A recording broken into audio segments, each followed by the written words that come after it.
Tengah ambisi mengejar ketertinggalan, pemerintah dinilai perlu memperhitungkan kembali potensi keuangan negara. Lantas bisakah membangun infrastruktur tanpa utang? Berikut liputan tim Delik RCTI. Ambisi pemerintah menggenjot pembangunan infrastruktur pada akhirnya menyisakan beban utang luar negeri yang tidak sedikit. Indonesia sendiri saat ini tercatat menerima pinjaman berupa utang luar negeri dari sejumlah negara, seperti Singapura, Amerika, Jepang, dan Cina. Selain itu, Indonesia juga memiliki utang dari beberapa lembaga keuangan dunia. Utang luar negeri Indonesia posisi terakhir per Mei 2021 itu mencapai 414,98 miliar US dollar. Ini posisi utang luar negeri yang sumbernya dari... Suruh dia membuktikan dia mampu atau tidak. Kalau hari ini menurut saya, kita tidak punya kepala negara. Nah, apakah kepala negara ini karena dia tidak mampu atau dibuat tidak mampu oleh penunggang-penunggangnya? Aku nggak ngerti. Tapi yang pasti ini negara dalam bahaya. Lainnya, Saudara, Kepala Badan Pemeriksa Keuangan atau BPK Firman Sampurna sampaikan kekhawatiran BPK kepada Presiden atas kemampuan pemerintah membayar jumlah hutang yang membengkak. Kekhawatiran BPK tersebut berdasarkan penambahan jumlah hutang pemerintah lebih dari 6.000 triliun, melebihi laju pertumbuhan PDB melihat tren penerimaan negara. Utang merupakan salah satu sorotan BPK dari seluruh hasil review pelaksanaan kesinambungan fiskal dalam laporan keuangan pemerintah pusat atau LKPP tahun 2020. Pemerintah dinilai belum mempertimbangkan kewajiban pemerintah yang timbul dalam jangka panjang. Sebelumnya, BPK juga menyampaikan kekhawatirannya atas kemampuan pemerintah bayar utang kepada DPR. BPK tekankan jumlah hutang pemerintah melampaui batas yang direkomendasikan IMF dan International Debt Relief. Sebagai berikut. Pak Menteri, nanti saya akan serahkan kepada Bapak. Saya kadang-kadang nangis lihat anggaran 2021 Kementerian SDM.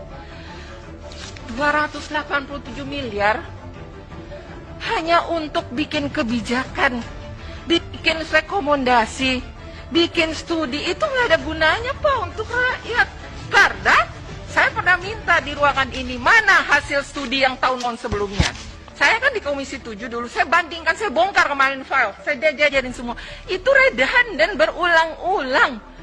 Ya, contohnya untuk membuat permen menteri saja, ya, di sini. Nanti saya serahkan sama Bapak teliti. Untuk membuat permen menteri masa perlu 4 miliar, 4,8 miliar. Ya, 4,9 miliar untuk membuat draft Kepmen kewilayahan subsektor mineral dan batu bara. Kalau baru mau bikin sekarang, ada lagi juga rekomendasi pemanfaatan batu bara. Sedih, karena Bapak mengkhianati rakyat, mengkhianati uang rakyat. Kemudian ada juga peningkatan pelayanan publik 9,3 miliar. Bapak meningkatkan pelayanan publik di Minerba 9,3 miliar. Tapi Bapak nggak lakukan apa-apa. Sosialisasi Minerba hanya sampai tingkat kabupaten, sekedar Bapak melaksanakan. Dan kemudian Bapak minta uang bermiliar-miliar hanya bikin studi TKDN. Coba lihat anggaran Bapak. Studi TKDN perlu 2, berapa miliar. Hanya bikin studi TKDN. Dan saya bisa kasih tunjuk satu persatu, Pak. Di mana Bapak sebenarnya hanya merubah sedikit lokus tapi fokusnya sama. Dan setiap fokus yang sama dalam penelitian itu kesimpulan sudah bisa Bapak ambil. Tidak perlu Bapak menghabiskan uang rakyat untuk hal-hal yang tidak perlu. Sampai saya katakan kepada anak-anak saya kayaknya udah nggak sanggup jadi anggota DPR melihat kezaliman di dalam pengelolaan anggaran di Republik ini. Terlalu zalim. Ambruk. Pak, saya di panggung kekuasaan saat itu. Saya satu-satunya manusia yang menolak untuk pinjaman IMF dan dari Washington dicairkan. Satu-satunya. Ini sejarah, Pak. Saya tidak sedang menunjukkan siapa saya. Buku saya lengkap soal ini, Pak. Tentang sejarah bagaimana Indonesia ditindas, betapa Indonesia begitu banyak pengkhianatnya, termasuk yang namanya mereka yang bergelar, maaf ya, subhanallah, astagfirullah, yang bergelar kiai. Sekali lagi yang bergelar kiai. Yang ngatur korupsi itu Pak Harto. Golkar pun yang besar itu uangnya diatur oleh Pak Harto. Tidak ada DPR korupsi, tidak ada menteri korupsi. Menteri dan DPR pada waktu itu boleh gagah-gagahan jadi pejabat tapi tidak bisa korupsi. Itu kata Pak Sarwono Kusuma Atmaja. Tetapi sekarang ini menteri, dirjen, gubernur, bupati, DPR, hakim, jaksa, semuanya korupsi. Jauh lebih parah sekarang ini. Zaman reformasi itu lebih parah. Jadi vertikal, horizontal KKN-nya udah pasti. Hutangnya lebih banyak. Indeks Gini rasio kita.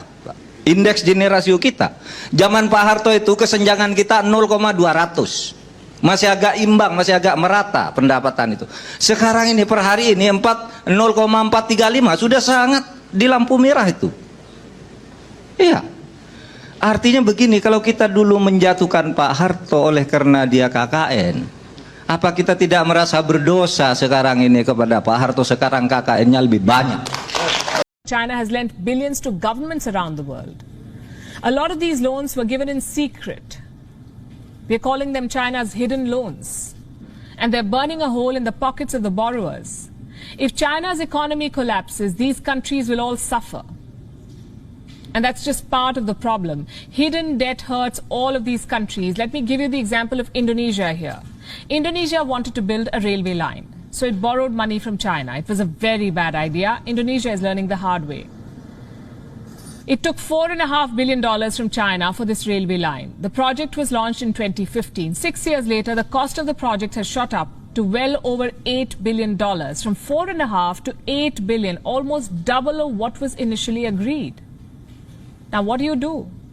You cannot abandon the project midway. So Indonesia is dipping into its own state budget to pay for this railway line. And this could be just the beginning of its troubles. Most of the money Indonesia has borrowed from China is off the books. It is hidden debt. It is not reflected in official books. Officially, Indonesia owes China close to $5 billion. Unofficially, Indonesia reportedly owes China close to $23 billion. That's $18 billion of hidden debt. 78% of Indonesia's debt to China is hidden. Who took these loans? Indonesian government entities. And these are very risky borrowings. The loans were given without sovereign guarantees, meaning if the borrowers go bankrupt, the Indonesian government will face pressure to bail out. They will have to pay that money. It's a trap. Pemerintah utangnya meningkat, ya. Pemerintah bilang kecil utangnya itu bandingkan sama Jepang. Jepang itu utangnya 215% dari PDB, Indonesia cuma 29%. Tapi jangan lupa Jepang juga ngasih pinjam ke Amerika, jadi dia debitur dan kreditur. Indonesia bunganya tinggi, Jepang bunganya 0, jadi bebannya besar. Kemudian Jepang utangnya itu 90% kepada rakyatnya sendiri, jadi kalau bayar bunga uangnya nggak lari. Indonesia tertinggi di dunia utangnya yang dipegang oleh asing, bonds ya gitu. Jadi jangan nyesatkan juga dong gitu, seolah-olah Indonesia utangnya nggak ada apa-apa gitu. Faktanya adalah Indonesia berutang karena apa? Karena pengeluarannya meningkat, pendapatannya turun. Tax ratio 5 tahun terakhir turun. Di era Pak Jokowi setiap tahun. Dampak secara langsung yang dirasakan adalah meningkatnya utang luar negeri Indonesia yang telah mencapai lebih dari 6.000 triliun. Sementara pertumbuhan ekonomi yang tinggi seperti dijanjikan tidak kunjung tercapai. Kelak generasi mendatang akan membayar hutang yang menggunung. Ini jelas membahayakan bangsa dan negara kita. Pembangunan infrastruktur ini sebetulnya hal yang baik untuk perkembangan ekonomi Indonesia, namun menjadi cacat karena besarnya inefisiensi. Apalagi khusus untuk jalan tol, harganya sangat mencekik ekonomi rakyat, jadi cacatnya 2 kali. Dalam kurun waktu 2015 hingga 2019, ICOR Indonesia mencapai 6,8, yaitu angka yang lebih tinggi daripada Malaysia, India, Filipina, dan Vietnam. Ini menunjukkan bahwa ekonomi nasional Indonesia lebih tidak efisien. Uang 7.000 triliun yang menjadi beban bangsa ini, anak cucu kita sampai generasi keberapa pun nggak akan mampu membayar.